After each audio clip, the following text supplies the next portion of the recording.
December 17, 1944. The Ardennes Forest, Belgium. Obergefreiter Hans Müller crouched in his ice-rimmed foxhole, breath fogging around the wool scarf pulled over his frostbitten nose, gloved fingers stiff as kindling clutching a stub of pencil and a pocket diary no larger than a ration tin, the ink frozen twice already, thawed against his tongue.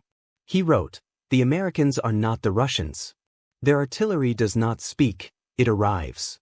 One heartbeat of silence, then the sky falls. No ranging shots. No warning. Just the end.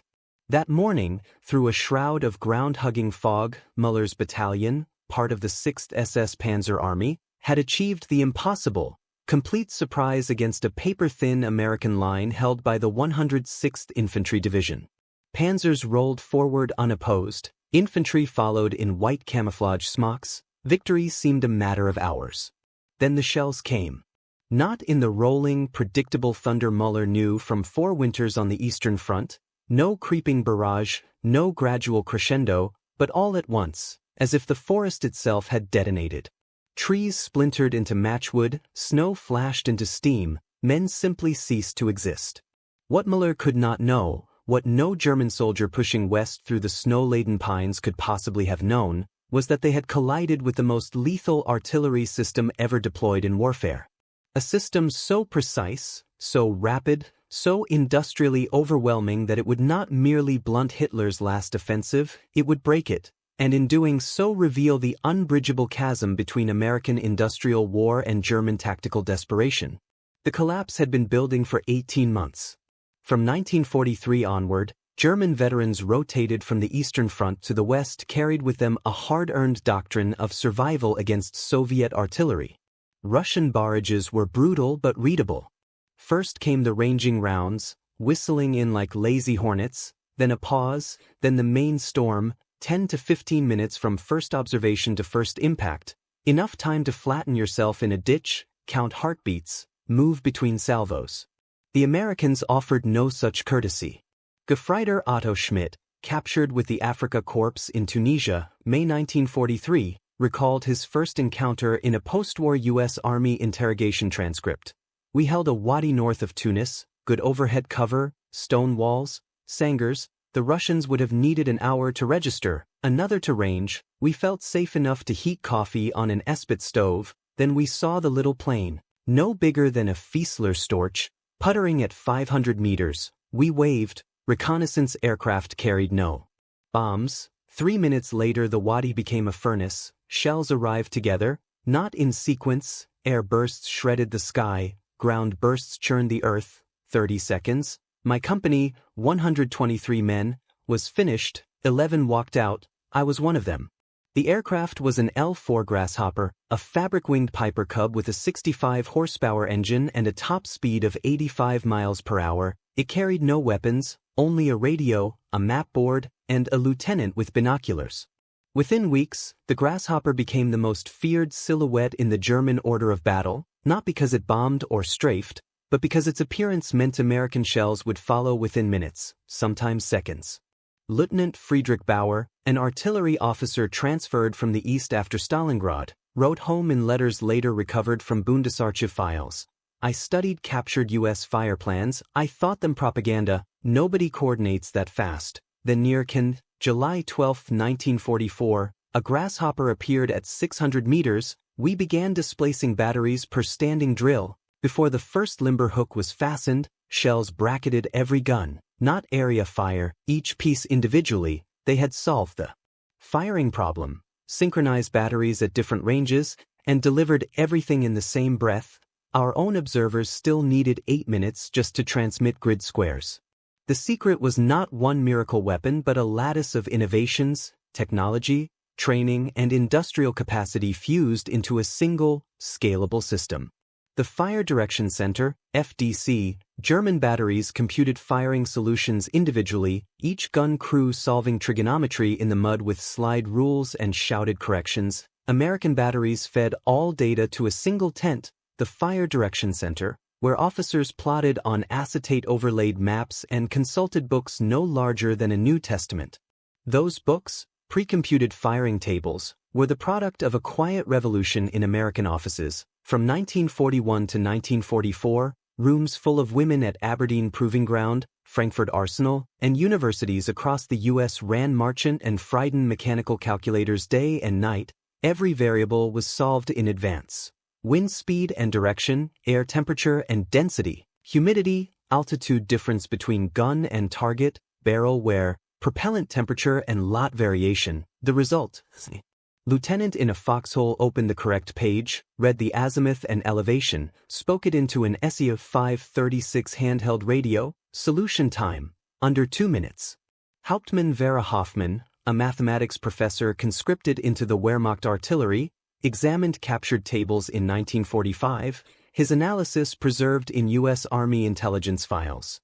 These tables represent years of computational work, thousands of hours on mechanical calculators. They had computed solutions for every variable we might encounter in the field. Our own firing tables were crude by comparison, requiring extensive field calculations for each mission. The Americans had done the mathematics in advance. In the field, they simply looked up the answer. The crowning achievement of the FDC was time on target, TOT, a firing technique so advanced that few nations have ever mastered it. Shells from batteries 5, 10, even 15 kilometers apart left their muzzles at staggered seconds, calculated to the tenth of a second, so that every round struck the same 100x 100-meter grid square within a 3-second window. No warning, no ranging shots, no gradual buildup, one instant silence, the next simultaneous annihilation. Post-war U.S. Army studies revealed that 66% of artillery casualties occurred in the first 5 seconds of a barrage. TOT weaponized those 5 seconds. Stabsfeldwebel Kurt Zimmermann, 3rd Panzergrenadier Division, survived 3 TOT strikes in the Bulge. His diary seized in a command post near St. Vith on December 23, 1944. It is not artillery as we understand it. It is something new. You hear nothing, then the world ends. Every shell arrives in the same second. The air bursts kill men who would survive ground bursts. The ground bursts kill men who would survive air bursts. There is no time to dive for cover, no time to reach a hole, no time even to drop flat. You are simply alive one moment and wounded or dead the next. American FM radios, SER 300 backpack sets and SEA 536 handy-talkies, provided clear, static-free communication down to platoon level. German forces still relied primarily on AM radios plagued by interference, atmospheric skip, and scarcity. Every U.S. infantry battalion fielded multiple radio-equipped forward observer teams. German battalions typically shared 1 or 2 sets, often jealously guarded by company commanders. U.S. forward observers were not merely artillery officers, they were infantry-trained specialists who understood maneuver, terrain, and the psychology of riflemen. They moved with the lead platoon, lived in the same mud, and adjusted fire while under machine gun fire. A single lieutenant with a map, compass, and an SEA 536 could summon fire from his own divisional artillery, 36 by 105 mm, corps artillery, 155 mm guns, 8-inch howitzers, Army-level heavy battalions, 240 mm howitzers, 155 mm long toms.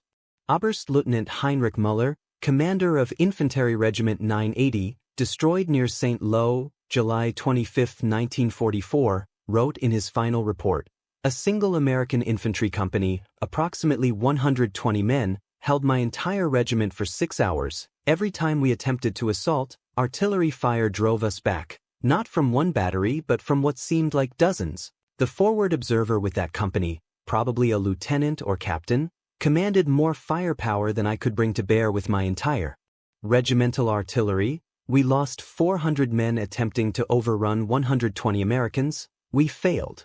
The M2A1 105 mm howitzer, weight 2,260 kilograms, towed by 2.5-ton truck, range 11,500 m, rate of fire 4 to 6 rounds per minute sustained, production 8,536 by war's end. Rock Island Arsenal perfected production to the point where a complete howitzer rolled off the line every 17 minutes. Each U.S. infantry division fielded 36 by 105 mm in 3 motorized battalions, displacement time 20 to 30 minutes.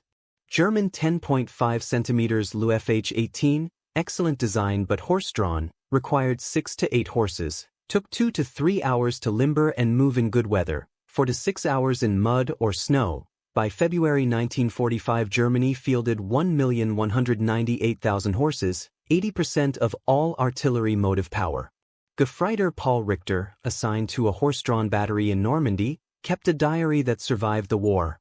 We watched American artillery displace during a battle, they fired their mission, then trucks appeared like clockwork. Within 20 minutes the entire battery had limbered guns and departed. We required 2 hours minimum to perform the same evolution, and that assumed good weather and roads. In mud or under fire we might need 4. The Americans would set up at a new position and be ready to fire again before we had finished moving. We were fighting a 19th century war with horses against an enemy fighting a 20th century war with trucks. The outcome was inevitable. The 155 mm long tom, range 23,000 m, shell weight 43 kilograms, production 10,300, each U.S. division had 12 by 155 mm in a separate battalion. Corps and Army levels added 8-inch 203 mm and 240 mm howitzers capable of destroying any fortification. German Corps artillery was rigidly compartmentalized, requests routed through division to Corps headquarters, often taking hours for approval. By the time fire arrived, American mobile warfare had moved the front. Lieutenant Joachim Weber, Forward Observer, Normandy, June 9, 1944. I called for Corps artillery at 0915 hours. The enemy was massing tanks for an assault on our position. I provided exact coordinates, described the target, explained the tactical situation at 1330 hours. 4 hours later, I finally received fire, 3 salvos. By that time the American tanks had completed their attack and withdrawn. Our position was overrun. I survived only by luck. The variable time VT fuse, code-named POSIT, was a technological marvel. A miniature Doppler radar in the shell nose, it transmitted a radio pulse. When the reflected signal reached a preset strength, the shell detonated, typically 10 to 20 meters above ground. Conventional time fuses required precise calculation of flight time, wind, temperature, barrel wear, all introduced error. VT fuses eliminated variables. First used in combat by USS Helena January 5, 1943 against Japanese aircraft, VT fuses achieved 3 to 4 times the lethality of contact or time fuses. Against V-1 buzz bombs over England, they destroyed 79% of incoming targets. Ground use in Europe was prohibited until the Bulge. Fearing capture, Eisenhower demanded authorization on December 18, 1944. It was granted 2 days later. The effect was catastrophic. Oberstfreiter Hans Müller, after surviving a VT barrage near Elsenborn Ridge. We had learned on the Eastern Front to go flat at the first explosion. Even shallow depressions offered protection from fragments traveling horizontally, but these shells, these demon shells, exploded above us. The fragments came down like rain. Men in foxholes, men who should have been protected, were killed by fragments that fell vertically. There was no defense except deep bunkers, and we had no time to dig deep. Bunkers, we simply died. Lieutenant Friedrich Bauer documented a near mutiny. My company was ordered to attack an American position 300 meters distant. The men refused. They had seen what American artillery did to troops in the open, especially with these new airburst shells. I tried to explain that we would die anyway if we did not attack. The men would not move. They preferred the possibility of capture to the certainty of death under American fire. U.S. shell production, 105 mm 33 million rounds, 155 mm 11 million rounds, 8-inch and larger 2.5 million. German production, crippled by bombing and resource shortages, never exceeded 20% of U.S. totals. By 1944, German batteries were rationed to 2 to 3 shells per gun per day. Lieutenant Werner Vogel, artillery officer, diary entry January 3, 1945. We received 50 shells per gun for the entire week, 50 shells to support an infantry regiment facing continuous American attacks. I was required to justify each fire mission to battalion, explaining why this particular target merited expenditure of irreplaceable ammunition. Meanwhile, American artillery fired thousands of shells daily with no apparent concern for conservation. We fought a poor man's war against a rich man's enemy. American artillery was fully motorized, supplied by 2.5-ton GMC trucks that could deliver 10,000 rounds to a battery position in hours. German artillery relied on rail and horse. Allied air interdiction shattered rail networks. Horses died by the thousands from overwork, cold, and shrapnel. December 16, 1944, 200,000 German troops, 1,000 tanks, 1,900 guns launch walked am Rhine, fog grounds Allied air power. For 72 hours German spearheads advance 50 kilometers, then the grasshoppers find holes in the clouds. FDCs plot TOT missions across corps boundaries. 105 mm batteries fire and displace before German counterbattery can respond. 155 mm long toms walk fire along forest roads, turning columns into abattoirs. VT-fused shells detonate above snow-covered assembly areas. At Bastogne, December 22, U.S. artillery is rationed to 10 rounds per gun per day, yet still halts Papers Kampfgruppe. When skies clear after Christmas supply resumes. 1.255 million rounds fired by 4,155 guns over 6 weeks. Stabsfeldwebel Kurt Zimmermann, battery near St. Vith. Our battery had 50 shells per gun. Our entire allocation for the offensive. We fired one mission. Within 10 minutes American counterbattery destroyed 3 of 6 guns and killed most of the horses. We abandoned the rest and withdrew on foot. This was the pattern across the front. By January 1945, German divisions that began the offensive at 80 to 90% strength ended it at 30 to 40%, with 60 to 70% of casualties from artillery. Oberstleutnant Heinrich Müller, captured January 18, 1945, POW report.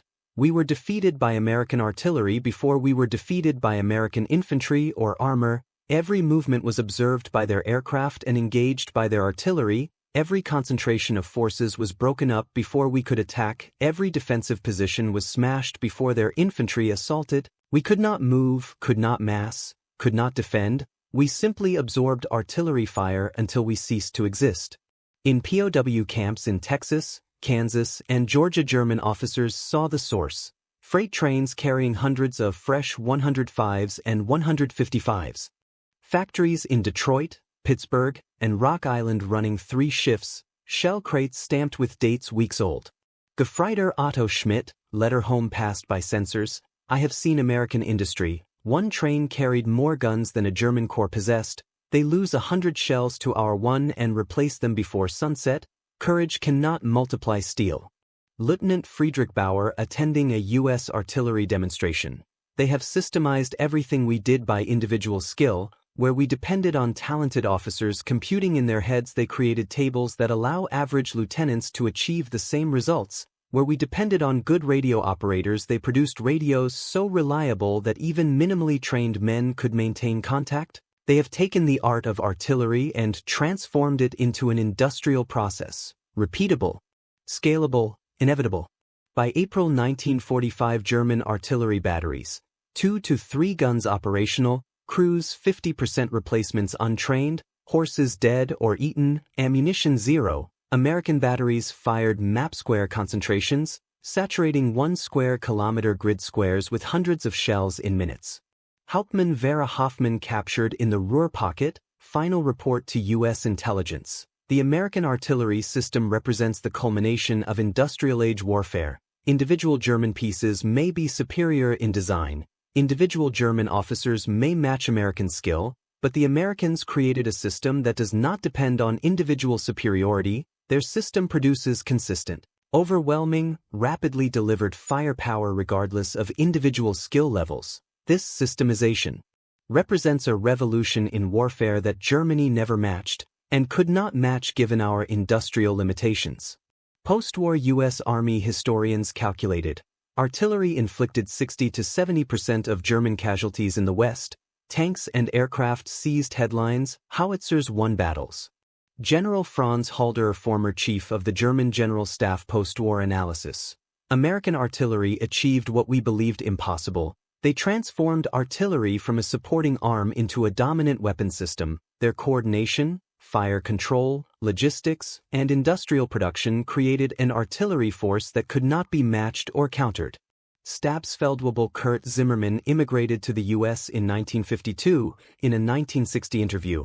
Ask me the weapon I feared most, not the Sherman, our Panthers could kill it, not the J-bows, fog grounded them, not even the American infantry, they bled like us, the weapon I feared, the one that still wakes me at night, was American artillery, the sudden devastating fire that arrived without warning, the knowledge that you might die without ever seeing your enemy, killed by shells fired from guns 10 kilometers away. This was true terror.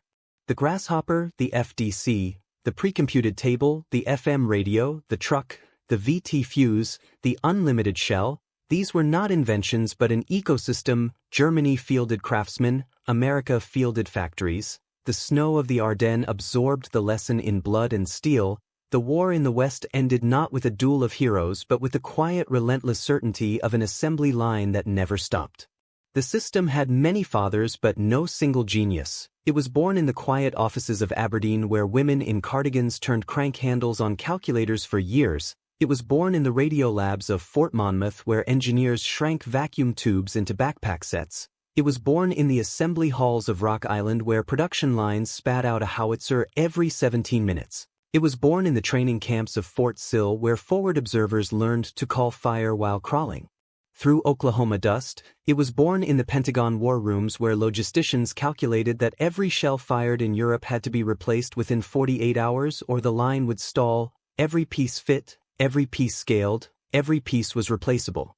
German commanders knew dispersion was suicide, concentration was suicide, massing drew TOT, dispersing invited piecemeal defeat. Either choice led to the same end. In the first week of the Bulge, German artillery fired 97,000 rounds, American artillery fired 512,000. By the second week, German ammunition wagons were empty, American supply dumps were still half full. A single U.S. corps, the 7 Corps under Collins, fired more shells in one day outside St. Vith than the entire German 5th Panzer Army fired in the first 3 days.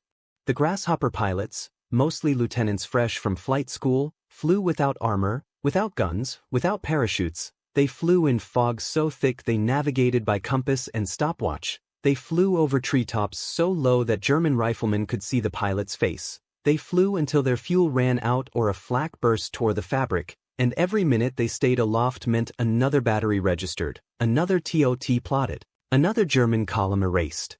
One pilot, Lieutenant Charles Carpenter, known as Bazooka Charlie, flew 120 missions in the Bulge, adjusted fire for 6 divisions, and was recommended for the Silver Star. He flew with a notepad tied to his knee and a grease pencil, marking grid squares as he circled, radioing corrections in plain English because the Germans could not jam FM voice.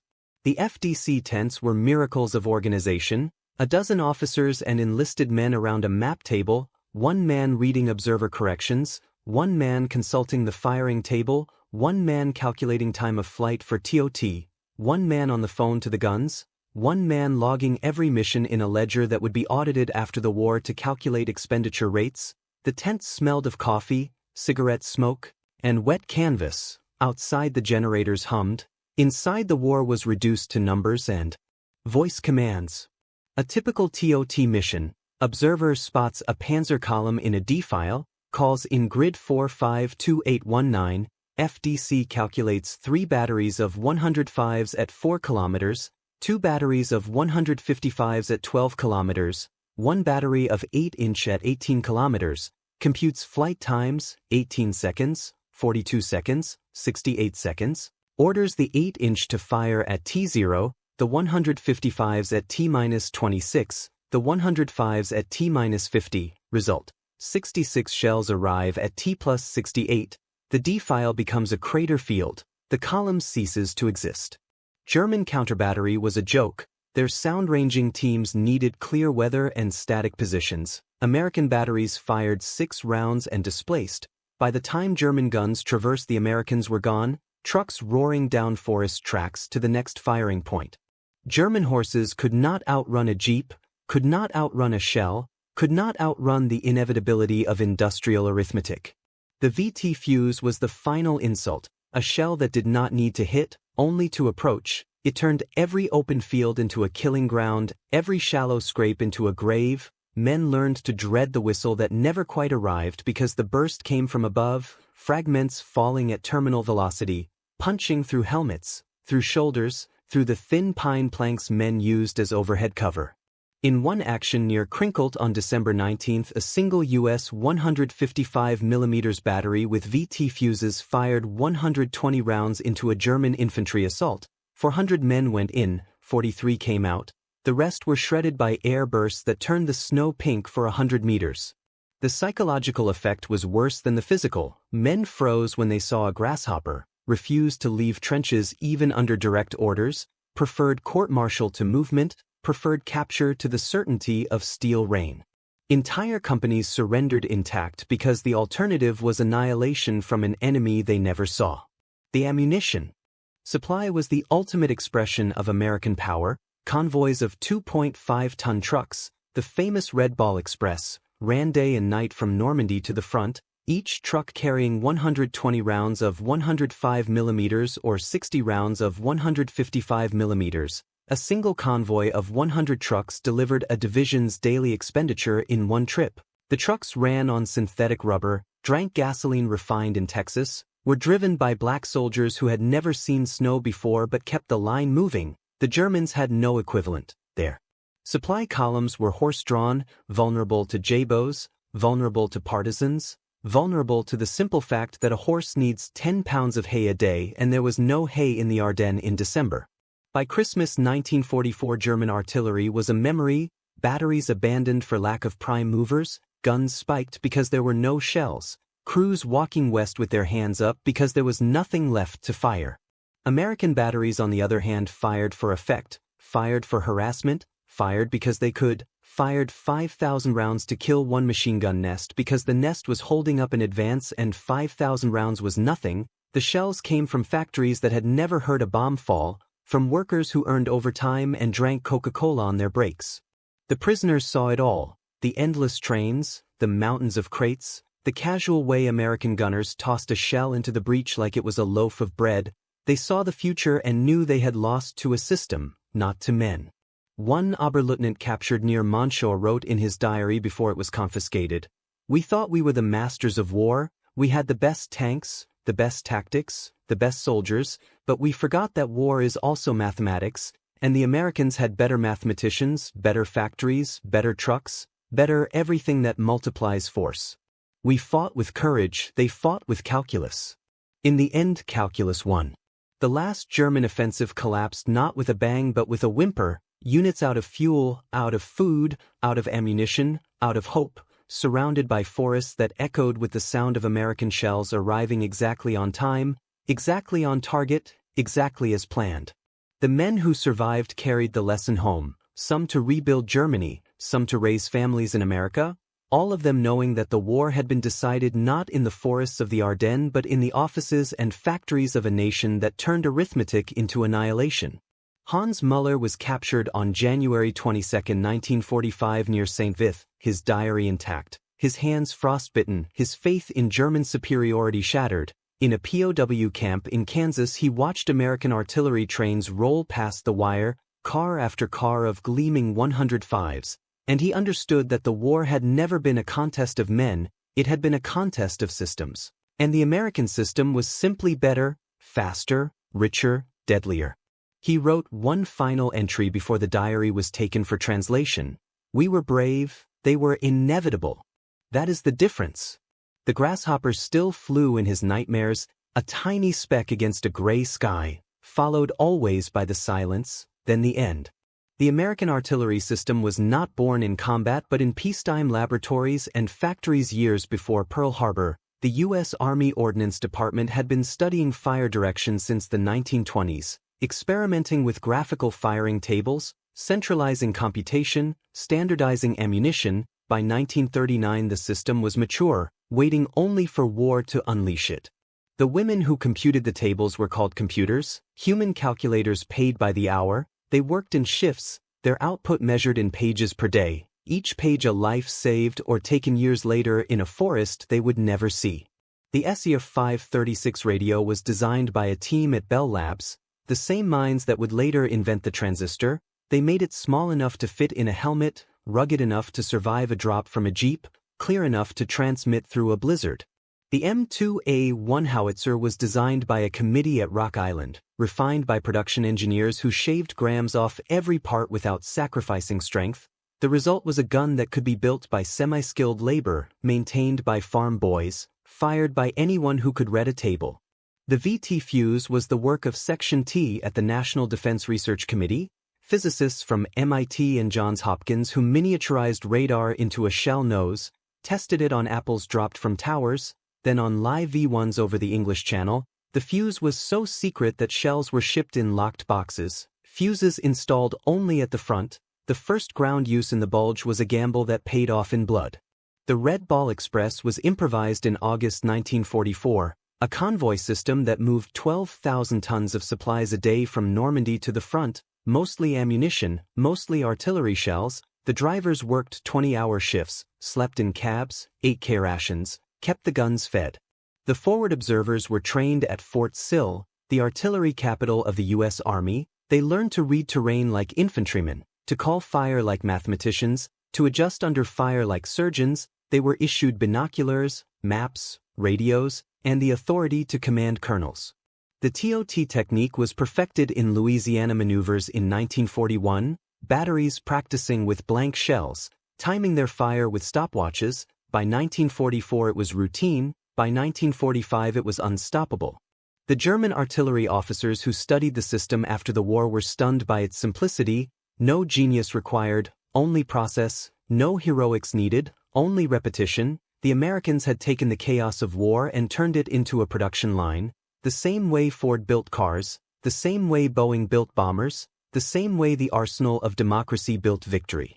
The final irony was that the German soldiers who feared the grasshopper the most were the ones who understood it the least. They saw a toy plane and thought it harmless, they saw a truck and thought it slow, they saw a shell and thought it dumb. They never saw the system behind the parts, the invisible web of computation, communication, production, and logistics that turned a Piper Cub into a harbinger of doom. The war in the West was won not by courage alone, though courage there was, not by tactics alone, though tactics were sound, but by a system that amplified every soldier, every shell, every minute into maximum effect. The German soldier fought with skill and desperation, the American soldier fought with a factory behind him, and the factory never slept. The story of American artillery is also the story of the men who never fired a shot but won the war anyway, the women in Aberdeen who cranked calculators until their wrists bled, the engineers in New Jersey who soldered radios in humid labs, the factory workers in Illinois who welded howitzers under fluorescent lights, the truck drivers in France who drove through the night with no headlights, the logisticians in Washington who counted shells like accountants count pennies. Every one of them was part of the system, every one of them was essential, every one of them was replaceable, and that was the point. The German system depended on the exceptional, the brilliant officer, the skilled gunner, the lucky break. The American system depended on the average, the competent lieutenant, the reliable radio, the steady supply, and the average multiplied by millions became unstoppable. The Battle of the Bulge was the final proof. A German army that began with 200,000 men and 1,000 tanks ended with less than half, broken not by tanks or infantry but by shells that arrived exactly when and where they were needed, delivered by a system that never missed a beat, never ran out of fuel, never lacked a replacement part, never failed to compute the correct elevation. The German soldiers who survived the Bulge carried the memory of that system with them for the rest of their lives. Some wrote books, some gave lectures, some simply told their children never to underestimate the power of organization, never to fight a war without the factories to back it up, never to believe that courage alone can defeat calculus. Hans Müller lived to be 78. He died in Munich in 1998. His diary was published in 2001, the last line unchanged. We were brave, they were inevitable. The grasshopper still flew in his nightmares, a tiny speck against a gray sky, followed always by the silence, then the end, and in the end the silence was the loudest sound of all, the silence of a system that did not need to speak because it had already won.